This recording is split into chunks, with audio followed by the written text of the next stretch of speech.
time? Where's the So, welcome to Chicago. Thank you. How do you like it so far? I love Chicago. It's really, really cold right now, but yeah, the show is super fun, and just ordered some tater tots. Very nice. Good. So you said that as a band, this is your first time here. So you guys played in different bands. What did you personally? So we've all been in different bands. This is the first tour for Dark Waves.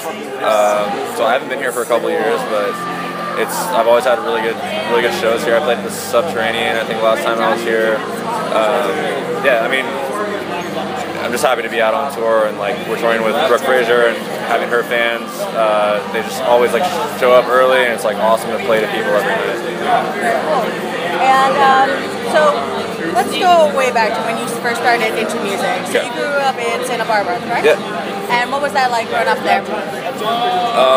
It was great. There was an all-ages club when I was a kid called the Living Room that I started going to when I was like 10 years old, and I was like, around that time I loved Nirvana. I was like really into the blues and was getting into like Jawbreaker and Fugazi and bands like that. And so there was like this kind of DIY like punk club called the Living Room that there was like a show every night. It's kind of place where like my mom could just like drop me off and just go hang out.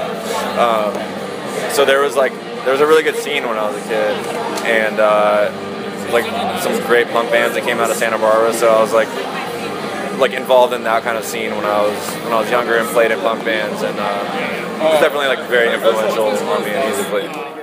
Yeah. So, if we were to listen to your own playlist, what are you currently listening to right now? We've been listening to a lot of Weezer in the van, but I've been listening to this Popcorn record, which is like reggaeton. This record from last year, it's amazing. Listening to that, listening to like a lot of like Pusha T, and then I'm listening to the Ramones a lot on this tour too. Yeah. Not a bad mix. Yeah. So, what was the first instrument you ever picked up? My parents gave me a drum set for Christmas when I was 5 years old. That's like an insane thing to give a 5-year-old kid. It's like, I never really like learned how to play. I just kind of like beat the drums. I took piano lessons when I was 6, and then I got a guitar for my 8th birthday, and like everything's changed. Like it just took over. So yeah. And so you guys actually played CMJ. We did play at CMJ, yeah. Yeah, how was that? It was really fun. It was like really fast-paced and kind of crazy. Like just go into the club and like sound check or anything. Just kind of like, all right, it's your turn, and we go up and we play. So yeah, it was like really fun. It was just kind of like running around New York City doing a bunch of different shows. Nice. And any memorable moments from that? Yeah, I mean, we did like a bunch of like office performances, so we'd go to like the offices of like different companies and like just go in and kind of play for them. So some of those were like really fun, and it was like, everybody from the office would kind of come in and watch you play, and then there was one that was on Friday afternoon, and it was kind of like, you could just tell like people just wanted to go home, and it was like, who are these guys coming in here? We got to go listen to these people play music. But it was really fun. I love New York, so it was great to be there. Very cool. So let's see here. How involved are you guys like hands-on when it comes to like the album artwork and like the music videos? Definitely hands-on. There's this girl, this photographer that I follow on Instagram. We like follow each other on Instagram. I don't know how either of us found the other one, but she's a photographer. She lives in, she's from like East Bay, I think. She just moved to LA.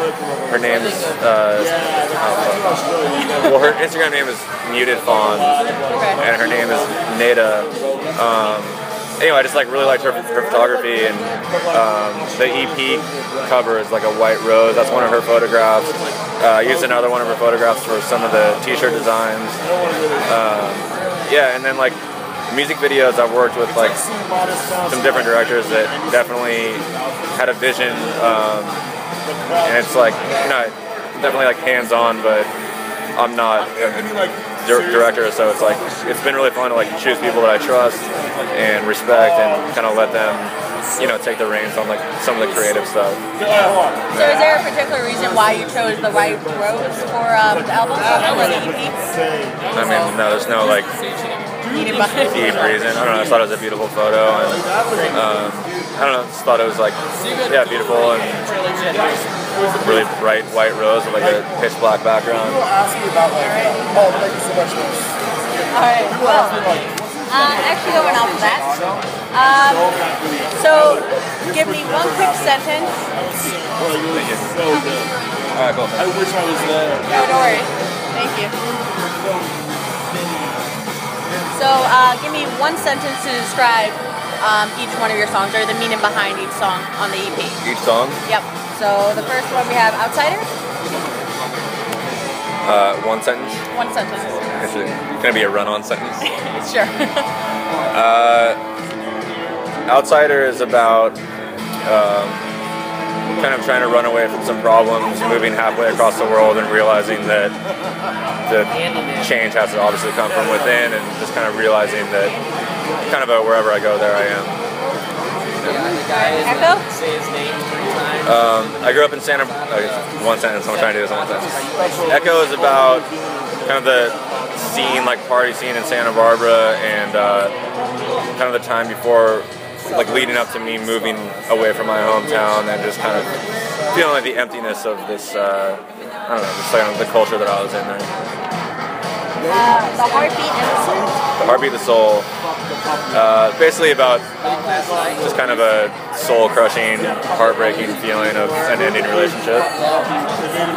This has Home Alone on the All the way? All the way is kind of about being in a relationship and kind of always kind of being off with the timing. Like one person is here and the other person's kind of catching up and just never really quite connecting. And I Don't Want to Be in Love. Might be self-explanatory, but... Yeah, I Don't Want to Be in Love is about being in a relationship again that's kind of falling apart and just trying to take a look at the situation that I was in at the time and seeing kind of what was working and what wasn't working. What do you think is the best thing about touring? Playing shows. And the worst thing? Just, I don't know, missing things at home. And what is the nicest thing a band has ever done for you?